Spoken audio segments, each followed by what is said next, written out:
আসসালামু আলাইকুম। আপনাদের সঙ্গে একটা কথা শেয়ার করি, মূল্যবান কথা। সেটা হলো যে দিল্লির বিমানবন্দরে আটকে দেওয়া হলো ডক্টর জাহেদকে।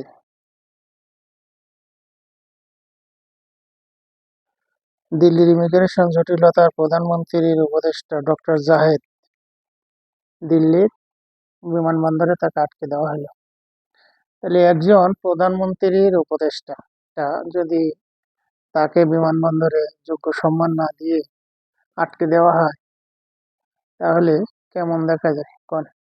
একজন বাংলাদেশ প্রধানমন্ত্রীর উপদেষ্টা, তাকে যোগ্য সম্মান দিয়ে সেই দেশে প্রবেশ করার সুযোগ করে দেওয়া, ওই দেশের বোধ করাই, সে নিজেকে নিজের কাছে অপমান বোধ করাই সে নিজে ওখান থেকে কলম্বো কলম্বো বিমানবন্দর থেকে ঢাকা পৌঁছেছে। তা এখন যদি এক রাষ্ট্রে তাকে, শুনছি নাকি আবার যে কূটনীতিক ভাবে তাকে আগে সব জানানো হয়েছে, এখন কূটনীতিক ভাবে জানানোর পরেও তাকে দিল্লির বিমানবন্দরে আটকে দেওয়া হলো, তাকে প্রবেশ করতে দেওয়া হলো না। এবং